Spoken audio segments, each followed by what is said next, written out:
Hello friends, दोस्तों, verdict आ गया है। इन्वेस्टर कम्युनिटी जो मोदी जी के बहुत ही करीब रही है, इन्वेस्टर्स की डार्लिंग रही मोदी सरकार, अब लग रहा है कि इन्वेस्टर्स के लिए उदासीन बेवफा हो गई है। और मैं ये क्यों बोल रहा हूं दोस्तों, क्योंकि आज ही बैंक ऑफ अमेरिका का फंड मैनेजर सर्वे सामने आया है, जिसमें यह निकल के सामने आया है कि फंड मैनेजर्स जो हैं वो भारत पे बहुत ही ज्यादा उदासीन है और इंडोनेशिया को पछाड़ दिया भारत ने। अभी तक इंडोनेशिया ऐसा मार्केट था जहां पर फंड मैनेजर्स पैसा नहीं लगाना चाह रहे थे, अब भारत हो गया है। लगभग 33% फंड मैनेजर्स ने कहा कि they are under invested in Indian equity market. अब इसका अर्थ क्या हुआ दोस्तों, पहले मैं ये बता दूं, बैंक ऑफ अमेरिका हर साल फंड मैनेजर सर्वे करता है, अगस्त में करता है। इस बार भी 6-7 अगस्त से लेकर 13 अगस्त के बीच में जो है ये सर्वे हुआ, और इस सर्वे के बीच में निकल के आया कि फंड मैनेजर्स बहुत ही चिंतित है भारत को लेके, और इसीलिए भारत में वो पैसा लगाना नहीं चाह रहे। ध्यान से सुनिए, क्योंकि अभी तक हमको यही शिगुफा, यही दिया जाता था प्रलोभन कि मोदी जी जो है फॉरेन घूम घूम के जो है विदेशों का दौरा कर करके जो है भारत के लिए पैसा इकट्ठा करके लेके आ रहे हैं। परंतु दोस्तों, अब तो कुछ और ही हमें सामने नजर आ रहा है, और क्या है, मैंने सोचा इसी पे वीडियो बनाऊं और आपके साथ में साझा करूं। दोस्तों, इसमें 3-4 बातें सामने निकल के आई हैं। सबसे पहले तो ये जो फंड मैनेजर्स हैं, ये लगभग $275 बिलियन, यानी इंडियन करेंसी में देख ले तो लगभग 25 लाख करोड़ का एसेट अंडर मैनेजमेंट संभालते हैं, स्टॉक संभालते हैं। ये बहुत बड़ा अमाउंट है दोस्तों, तो इसीलिए ये फंड मैनेजर सर्वे को हम हल्के में नहीं ले सकते, ठीक है। अब इसके अंदर में हमें दिख ही रहा था, मतलब ये कोई ऐसा नहीं है कि ऐसा सच आया जिसको देख के मैं बहुत ही ज्यादा आश्चर्यचकित हो जाऊं। जिस हिसाब से मार्केट परफॉर्म कर रहा है पिछले 2 साल से, और जिस तरीके से एफआईआईज इस देश से उदासीन होके पैसा निकाल रहे हैं, उससे दिख ही रहा था कि कुछ तो गड़बड़ है, और वो गड़बड़ जो है वो इस सर्वे में सामने निकल के आया है। दोस्तों, आपकी जानकारी के लिए मैं बता दूं, एनएसडीएल का आंकड़ा है कि 2023 में फॉरेन इंस्टीट्यूशनल इन्वेस्टर्स ने भारत में 1.7 लाख करोड़ रुपए जो है वो इन्वेस्ट किए थे, डाले थे। इलेक्शन के ठीक 1 साल पहले ये पता नहीं कौन से एफआईआईज है जो भारत में इतने ज्यादा जो है मेहरबान हो जाते हैं। एक आपको छोटा सा मैं इन्वेस्टमेंट का तरीका भी बता दूं, जब भी भारत में इलेक्शन होने वाला हो उसके 1 साल पहले आप बुलिश हो जाइए, आपको अच्छा रिटर्न मिलेगा। 2028 में भी देखिएगा, ऐसी एफआईआईज उठा के पैसे डालेंगे।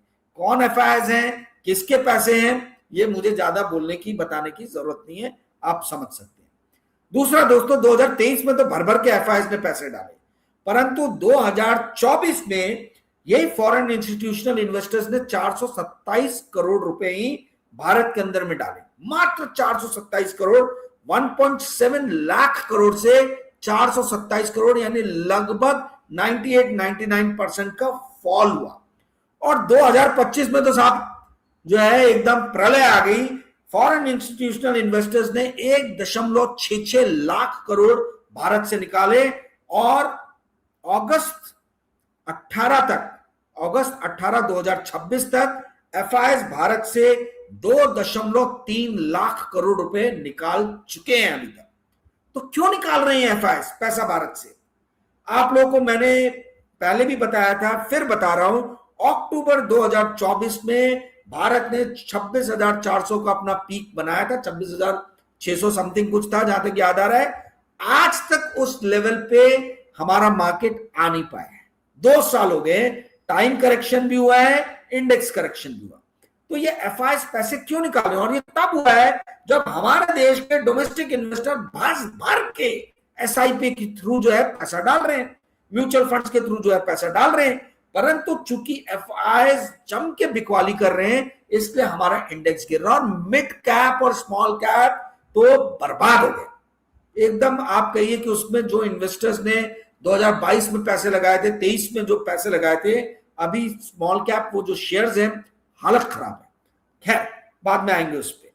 तो दोस्तों कहने का अर्थ यह है कि ये एफआईएस का मैंने आपको आंकड़ा दिया कि पैसे निकाल के भाग रहे। क्यों निकाल के भाग रहे? एक सुंदर सा आपको बेहतरीन एग्जांपल देता हूं जो आप सभी के समझ में आ जाएगा। गिरता हुआ रुपया। मोदी जी ने कहा था कि देश की साख जो है वो रुपए में नजर आती है। तो दोस्तों रुपए का भी आपको मैं आंकड़ा दे दूं, 2024 में भारतीय रुपए डॉलर के खिलाफ 2.9% गिरा। 2025 में ये 4.9% गिरा डॉलर के खिलाफ, और 2026 में ये लगभग 7% गिर चुका था मई एंडिंग तक।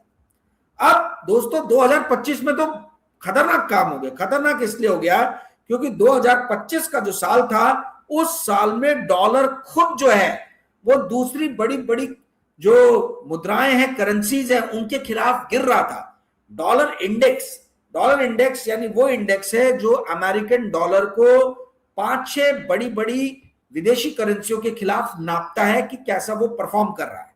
कौन सी करेंसीज हैं? चाइनीज युआन है, रनमीबी जिसको बोलते हैं, जापानीज येन है, यूरोप का यूरो है, ब्रिटिश पाउंड स्टर्लिंग है, स्विट्जरलैंड का स्विस फ्रैंक है।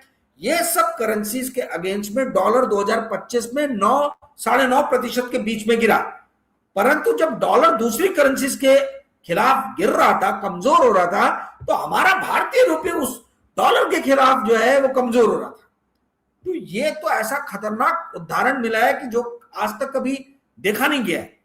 और इसके बाद भी भारत का जो मीडिया है, जिसको आप लोग गोदी मीडिया बोलते हैं, गोदी मीडिया के पत्रकारों को आजकल बड़े कांटे चुभ रहे हैं। रोज सब वीडियो बना के डाल रहे यूट्यूब पे और ट्विटर पे और हर जगह कि हमको क्यों गोदी मीडिया कहा जाता है और हम चुप नहीं रहेंगे। अभी गुल्लू का एक वीडियो मैंने देखा, कल किसी ने मुझे भेजा था। भाई साहब, आप लोगों ने गले फाड़ फाड़ के 2014 के पहले मनमोहन सिंह और चिदम्बरम को भर भर के गालियां दी थी। पूछना चाहता है भारत, जानना चाहता है Bharat, India wants to know, policy paralysis, policy paralysis, policy paralysis. पूरे न्यूज चैनल पे यही शब्द सुनाई देते थे। अब जब फंड मैनेजर्स बोल रहे हैं कि भारत की पॉलिसी से परेशान होके, निर्मला ताई और नरेंद्र मोदी की सरकार की पॉलिसी से परेशान होके जो रिफॉर्म्स नहीं कर रहे हैं और टैक्स लिए जा रहे हैं, टैक्स ले लेके गर्दन मरोड़ रहे हैं, उससे परेशान होके इन्वेस्टर्स छोड़ रहे हैं, फंड मैनेजर्स उदासीन हो रहे हैं, एफआईएस भागो भागो भागो का नारा देके एक एक करके भाग रहे हैं। पर हमारा मीडिया शांत है, खामोश है। कितने मीडिया पे आप ये बात सुनेंगे जो मैं अभी आप लोगों को बता रहा हूं? कितने मीडिया इस चीज को चर्चा करेंगे कि जब डॉलर पूरे विश्व की करेंसीज के खिलाफ गिर रहा था तो भारत का रुपया डॉलर के खिलाफ गिर रहा था। और ये तब जब मोदी जी कहते थे कि गिरता हुआ रुपया जो है देश की साख को गिराता है। क्या हुआ मोदी जी? कहां गई आपकी बड़ी बड़ी बातें, बड़े बड़े डींग? क्यों भारत की करेंसी आज गिर रही है? इसका जवाब है आपके पास में। मनमोहन सिंह और चिदम्बरम को भर भर के गालियां दिया है, जितने गोदी मीडिया के चैनल्स थे और जितने इनके समर्थक लोग थे। आज क्यों नहीं एक भी शब्द बोलते हैं कि मोदी जी के समय में कैसे 58 रुपीज प्रति डॉलर से आज 95-96 रुपीज प्रति डॉलर आ गया है। किसकी गलती है? नेहरू जी की, इंदिरा गांधी की, राजीव गांधी की, मनमोहन सिंह की? किसकी गलती है? कौन 12 साल से देश पे शासन कर रहा है? एफआईएस क्यों छोड़ के जा रहे हैं? मैंने आपको जो बताया, 2.3 लाख करोड़ का इंडियन स्टॉक्स बेचा है फॉरेन इंस्टीट्यूशनल इन्वेस्टर्स ने, जो रिकॉर्ड है। और अभी अगस्त ही चल रहा है, मिड अगस्त तक, अभी बाकी का साल बाकी है दोस्तों।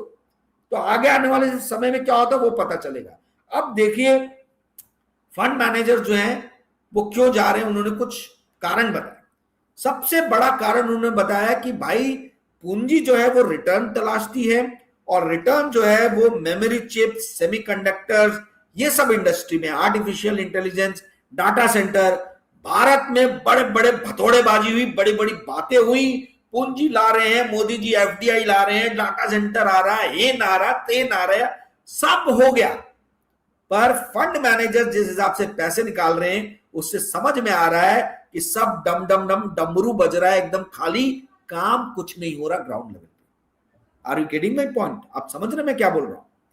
फंड मैनेजर्स ने बोला है कि इंडिया में एआई सेमीकंडक्टर्स चिप्स की स्टोरी कंप्लीटली मिसिंग है और पूरा विश्व की पूंजी वहीं जा रही है, उन्हीं कंट्रीज में जा रही है जहां पे आर्टिफिशियल इंटेलिजेंस की स्टोरी दिख रही है, जहां सेमीकंडक्टर इंडस्ट्री की स्टोरी दिख रही है, जहां मेमोरी चिप्स की स्टोरी दिख रही है। तो कौन सा मार्केट है? साउथ कोरिया है, जापान है, ताइवान है और सबसे बड़ा अमेरिका है, चाइना भी है। दोस्तों मैंने खुद ने 2023 में एक स्टोरी लिखी थी फॉर्च्यून इंडिया में जब मैं था कि भारत का स्टॉक मार्केट एक साल में इतना बड़ा है जितना पूरा साउथ कोरियन स्टॉक मार्केट का मार्केट कैपिटलाइजेशन है। और मुझे बड़े ही दुख और खेद के साथ कहना पड़ता है कि इसी साल साउथ कोरिया के स्टॉक मार्केट ने भारत के पूरे स्टॉक मार्केट को पीछे पछाड़ दिया, मार्केट कैपिटलाइजेशन पीछे छोड़ गया। तो आप समझिए 2023 से 2026 के बीच में कितना परिवर्तन हुआ है, पर इस देश की मीडिया को दिख ही नहीं रहा है। बिजनेस फाइनेंस में जर्नलिस्ट ऐसे जिनको आप जिनसे 5 मिनट आप बात करोगे तो आप बोलोगे यार यहां से हट जाओ, बात करने का कोई अर्थ नहीं है इस व्यक्ति से। इतना ज्यादा कोई अपना नॉलेज बढ़ा नहीं रहा। अर्णब गोस्वामी जो चीख चीख के बोलता था nation wants to know, nation wants to know, भाई 2 डिबेट करा ले, 2 डिबेट करा ले और पूछ ले कि ये क्यों ऐसा है कि एफआईआर छोड़ छोड़ के देश को भाग रहे हैं। ये क्यों ऐसा है कि मोदी जी 12 साल से शासन में है तो भी डाटा सेंटर बन नहीं रहे, सेमीकंडक्टर की इंडस्ट्री गोल है, आर्टिफिशियल इंटेलिजेंस में शून्य बड़ा सन्नाटा है। मोदी जी 12 साल से कर क्या रहे थे? दोस्तों ये जितना मीडिया है, और इनफैक्ट यूट्यूब पे भी मैं बता रहा हूं, यूट्यूब पे भी बड़े ही कम आप कह लीजिए कि बौद्धिक क्षमता वाले लोग खाली कहानीबाजी करते हैं, कहानियां, मोदी ने ऐसा कहा, अमित शाह ने वैसा कहा, राहुल गांधी ने ऐसा कहा। अरे ये सब सुन के आप क्या सीख रहे हो, आप क्या समझ पा रहे हो? तो सिर्फ बतकही चल रही है, कहानियां चल रही है और लोग जो है वही कहानियों में व्यस्त है, सुन सुन के खुश है।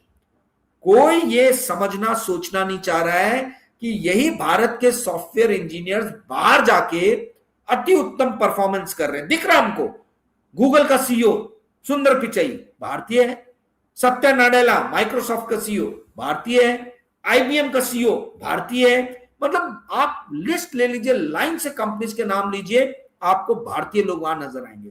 तो भारत के अंदर में क्यों ऐसा है कि ये जो बड़े बड़े बौद्धिक क्षमता वाले लोग हैं वो कुछ कर नहीं पा रहे, इंडस्ट्री आ नहीं पा रही, सेमीकंडक्टर हो चाहे आर्टिफिशियल इंटेलिजेंस हो।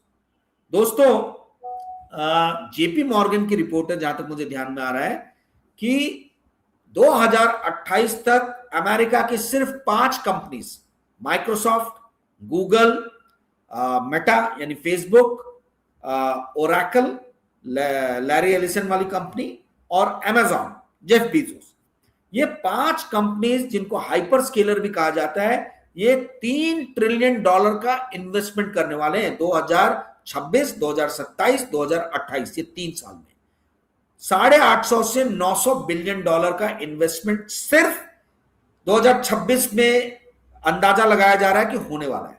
2027 और 28 में उससे भी ज्यादा होगा। तो $3 ट्रिलियन ये 3 साल में लगने वाले हैं। और भारत में क्या हो रहा है?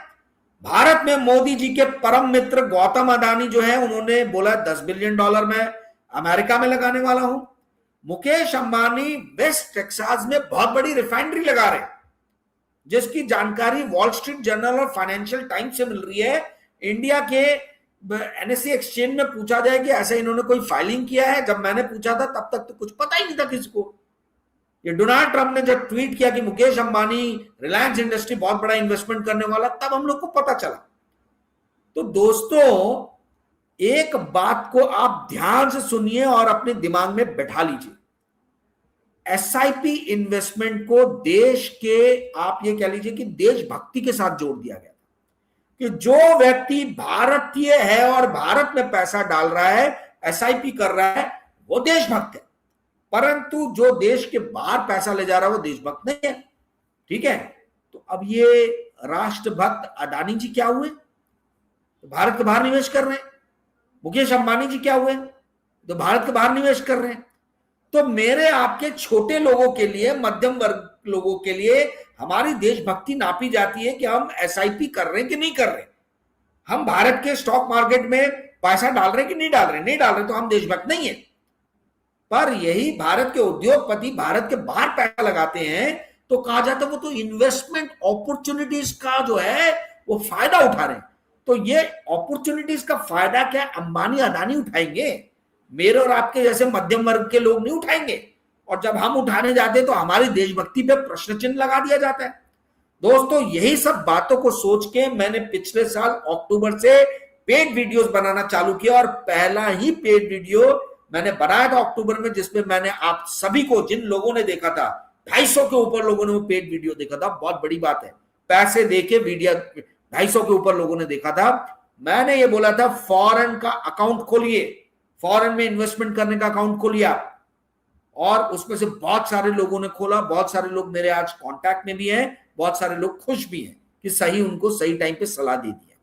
तो यदि मैं और आप पैसा डालते हैं तो हमारे ऊपर में जो है प्रश्न चिन्ह लगाया जाएगा कि हम देशभक्त नहीं है।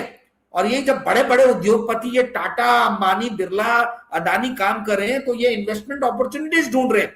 भारत में बेरोजगारी बढ़ी जा रही है, भारत में नौजवान जो है वो नौकरियों के लिए भटक रहा है। अजीम प्रेमजी यूनिवर्सिटी का कहना है कि 20 से लेकर 25 साल की उम्र के लगभग 40% जो नौजवान हैं वो बेरोजगार हैं।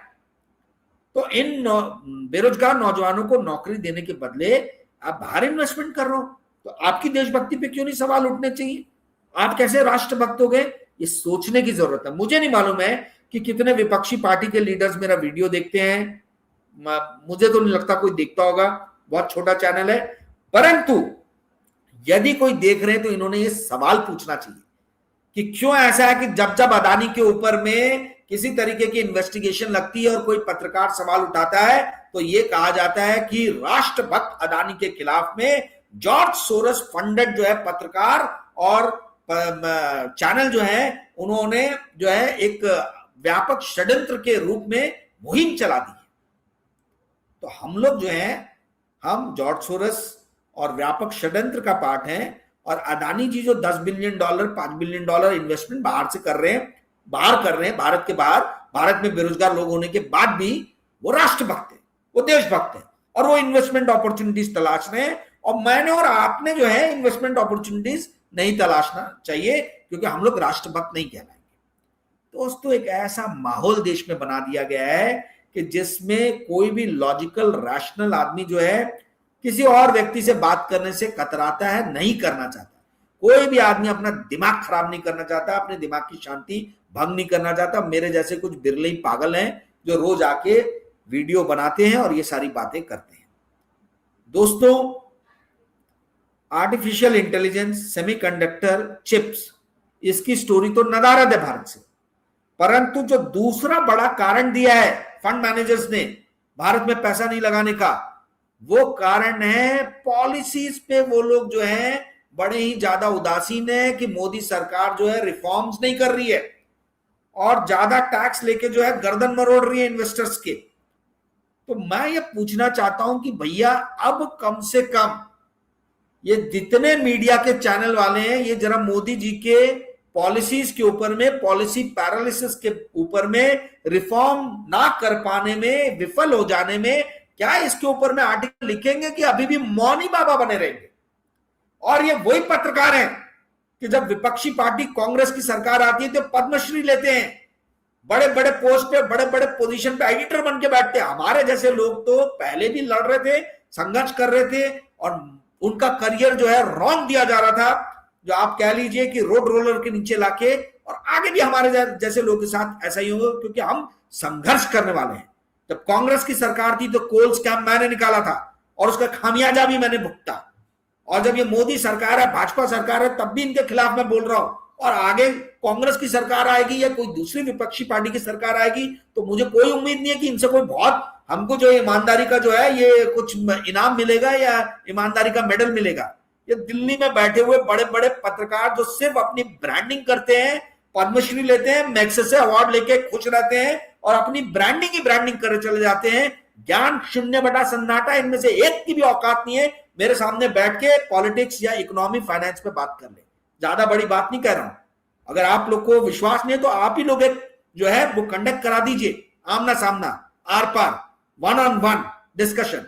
उसमें क्लियर हो जाएगा कि कौन कितने पानी में है। ये जितने पद्मश्री और पद्म भूषण लेके जो लोग घूम रहे हैं, आपको समझ में आ जाएगा कितने बढ़िया, कितने जबरदस्त इनका व्यापक स्तर पे जो है बौद्धिक क्षमता इनकी है, क्लियर हो जाएगा।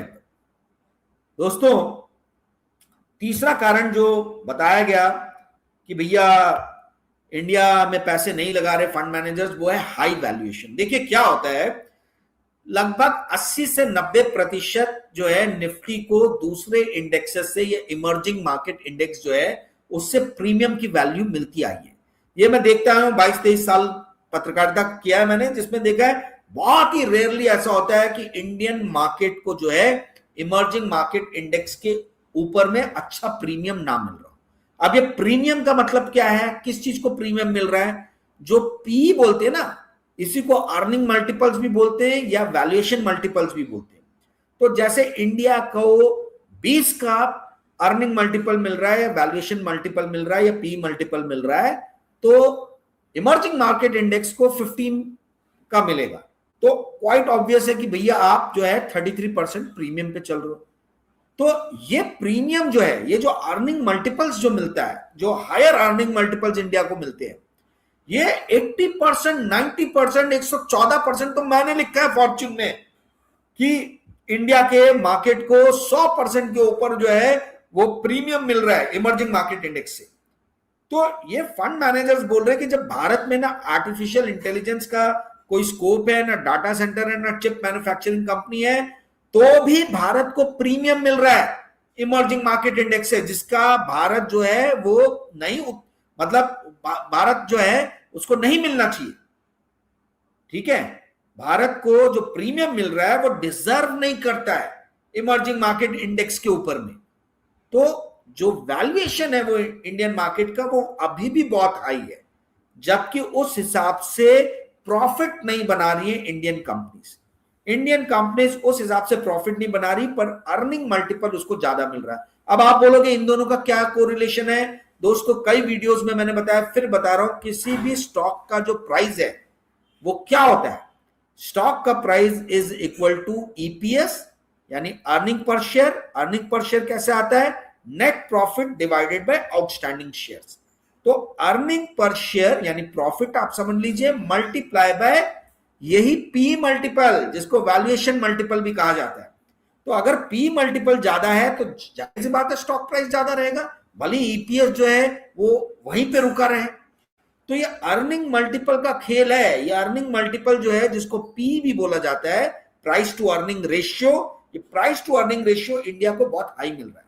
और ये फंड मैनेजर्स का मानना कि इंडिया डिजर्व नहीं करता। मैंने एक वीडियो में बताया था कि कैसे ये हाई है। इसमें भी मेरे को षड्यंत्र की बू आती है।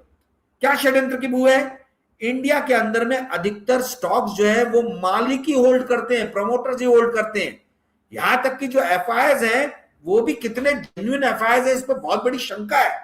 और ये सेबी का जो अदानी के ऊपर में इन्वेस्टिगेशन हुआ था, उसमें निकल के सामने आया था कि अल्टीमेट बेनिफिशियरी पता ही नहीं चल रहा कौन है। जो एफआई बन के आए हैं वो एफआई फंड्स के कौन अल्टीमेट बेनिफिशियरी है? अदानी जी है कि कोई और है? अपनी पैसे लगा रहे हैं इंडिया में कि कोई और लगा रहा है? उस चीज को ढूंढ ही नहीं पाई सेबी। ठीक है, तो कहने का अर्थ यह है, हिंडनबर्ग ने भी यही आरोप लगाया था अदानी के ऊपर में कि अदानी जो है 75% सेबी के रूल के हिसाब से 75% ही मैक्सिमम शेयर होल्ड कर सकते हैं। बाकी पब्लिक में होना चाहिए, म्यूचुअल फंड्स में होना चाहिए, इंस्टीट्यूशंस के पास होना चाहिए। पर उनका कहना था कि 90% जो है घुमा के इन्होंने होल्ड किया है और ये अपने प्राइजेस को ऊपर बढ़ा के लेके जा रहे हैं। यही था सिंपल वर्ड्स में अगर हिंडनबर्ग का हम खुलासा कहें तो। अब ये कोई अदानी तक रिस्ट्रिक्टेड नहीं, आप इंडिया की जितनी भी कंपनीज निकाल के देख लीजिए, अगर कोई निकालने बैठेगा तो उसको खेल पूरा सामने समझ में आ जाएगा। तो षड्यंत्र क्या मुझे नजर आ रहा है कि इंडिया की कंपनी के अधिकतर शेयर जो है ये तो मालिकों के पास ही है। तो मालिक चाहेंगे कि भैया मेरे शेयर के प्राइसेस हमेशा एलिवेटेड ऊपर ही रहे, प्रॉफिट बढ़ नहीं रहा, तो क्या करेंगे? वो अर्निंग मल्टीपल्स ही बढ़ा के रखेंगे, वो खुद ही खरीदते जाएंगे, अर्निंग मल्टीपल्स बढ़ता जाएगा, इसलिए प्राइस बढ़ता जाएगा, क्योंकि प्रॉफिट ईपीएस तो वहीं का वहीं थमा है, ये एकदम मार्जिनल बढ़ा है। तो दोस्तों, बहुत सारी बातें ऐसी हैं जो फ्री मार्केट हम बोलते हैं, ये कोई फ्री मार्केट नहीं है। जो समझदार आदमी उसको पता है कि सारे फ्री मार्केट कंट्रोल्ड मार्केट है। अमेरिका में जो फेडरल रिजर्व महंगाई बढ़ने के बाद भी इंटरेस्ट रेट को होल्ड करके रखा है, पूरा विश्व ये तमाशा देख रहा है और समझ में आ रहा है कि कैसे कंट्रोल मार्केट है। और इसीलिए जो है long term bond yields, 30 year bond yield जो मार्केट डिसाइड करता है वो तेजी से ऊपर बढ़ता चला जा रहा है।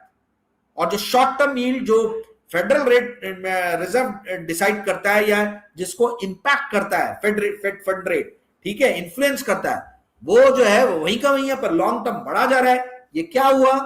ये क्लियर एग्जांपल है बियर स्टिफनिंग का। बियर स्टिफनिंग यील्ड कर्व मैंने आपको बताया है, पेड वीडियो में बताया है। देखिए आप जुलाई 5 का जो पेड वीडियो बनाया था, मैं अपने मुंह से बड़ाई नहीं कर रहा, बट गोल्ड के ऊपर में, सिल्वर के ऊपर में उससे बेहतरीन वीडियो पूरा यूट्यूब आप छान लीजिए, आपको मिलेगा नहीं। 1 घंटे का वीडियो है, 1,500 रुपए देके लोगों ने अद्भुत नॉलेज 22-23 साल में जो गोल्ड सिल्वर कमोडिटीज के ऊपर में मैंने नॉलेज गेन किया था, वो मैंने 1 घंटे में उड़ेल दिया है। यदि आप देखना चाहते हैं वो वीडियो अभी भी है, मैं भेज सकता हूं। अगर आप वो देखना चाहते हैं तो आप मुझे 9860317209 पे व्हाट्सएप मैसेज डालें, मैं आपको रिप्लाई करूंगा। दोस्तों, मैं जो भी वीडियोस में बोलता हूं उसका मैं नोट्स भी प्रोवाइड कर रहा हूं। टॉप 20 वीडियोस के मैंने नोट प्रोवाइड किए हैं। अगर आप ये नोट्स पढ़ना चाहते हैं तो उसकी फीस 300 रुपए है। अगेन मेरा व्हाट्सएप नंबर है 9860317209, आप इस पे संपर्क कर सकते हैं। जानकारियों का खजाना है, 300 रुपए में अद्भुत चीज आपको मिलने वाली है। और रोज मुझे 10-15 लोगों के फोन आ रहे हैं, पैसे आ रहे हैं, मैसेज आ रहे हैं, और वो ये नोट्स पढ़ने की जो है अपनी इच्छा जाहिर कर रहे हैं। बहुत बेहतरीन प्रतिसाद मिला है इसको, बहुत अच्छा। मैं चाहता हूं कि आप लोग भी ज्यादा से ज्यादा लोग फायदा उठाएं, इसीलिए मैंने उस नोट्स मतलब ये जो नोट्स है इसकी वैल्यू जो है, प्राइस जो है बहुत कम रखा है, 300 रुपए रखा है। दोस्तों, अब ये जो बियर स्टिफनिंग यील्ड कर्व है, ये किस तरीके से वर्ल्ड के जितने भी एसेट क्लासेस हैं उन पे इंपैक्ट डालेगा, इफेक्ट डालेगा, ये मैं कल आप लोगों को समझाऊंगा। कल समझाऊंगा या परसों समझाऊंगा, यदि कल नहीं बना पाया तो वीडियो, आपको समझ में आएगा कि विश्व में ये फ्री मार्केट कहे जाने वाली चीज कितनी कंट्रोल्ड है और क्या खेला खेला जा रहा है। ये कल के वीडियो देखने पे आप लोगों को समझ में आएगा। दोस्तों, उम्मीद करता हूं आज का वीडियो पसंद आया होगा। पसंद आया होगा तो कृपया करके इस वीडियो को लाइक और शेयर कीजिएगा और अपने मित्रों के साथ इस चैनल को साझा कीजिएगा। Thank you friends, good night, bye.